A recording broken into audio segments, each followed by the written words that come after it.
gudoomiyaha golaha dhexe xisbiga talada dalka iyo kulmiye mudane Jaamac Shabeelle oo shir jiray saaka ku qabtay magaalada Hargeysa ayaa waxba kama jiraan ku tilmaamay warar shalay warbaahinta ka soo baxay oo sheegay in ciidanka qaranku la wareegeen gormo ku yaala xaafadda Masalaha oo dhow xerada Gaasam ee airportka magaalada Hargeysa. Gudoomiyuhu wuxuu sheegay warkaasi dadweynaha loo sheegay inuu yahay wax kama jiraan milatariguna aanay dhulkoodii ka qaadin ay wax u qabanayaan dhalinyaradana waxa ugu baaqay inaanay ku soo dhex dhuuman dad muraad leh wararka noocaas kalena aanay rumaysan waxaana kamid ah hadaladiisii. waxaan jecel halkan ka cadeeyo arrin shalayto dhacday xalalo dadku ay TV-da ka daawadeen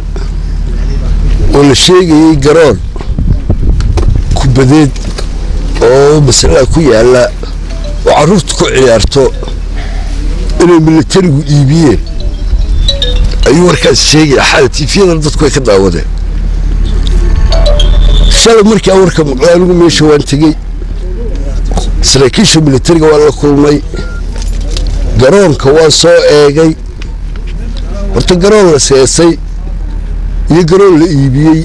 midna ma jiro haba yaraatee garoonku waa sidiisii garoonku ma laha dayr iyo waxba muu lahayn iyo sees waxba muu lahayn militarigu iyagaa isxilqaamay iyagaa doonayay inay ku samey ugu wareejiyaan carruurta dayr oo garoonka u hagaajiyaan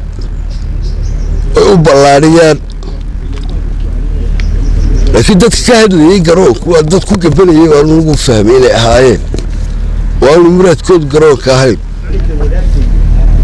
waxaan ka cadaynayaa oo aan dhahay ku soo arkay inaanu jirin haba yaraatee wax garoona oo militari qaadanayo haba yaraatee inaanu jirin balse ay wax u qabanayaan dhalinyarada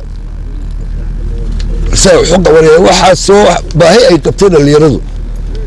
way u dayacday garoonku u dayacdaa hungurigu wuu fara badnaa meesha jiray laakiin wuu badbaadaya dhulkaasi markay u seesaan militarigana dee carruurtoodiio ninna ilmihiisa dee lagama idhaahdo ilmahaaga sida dhan ilmahaaga sida dhan nina lama idhaahdo waa carruurtoodii inta aynu garanayna way garanayaan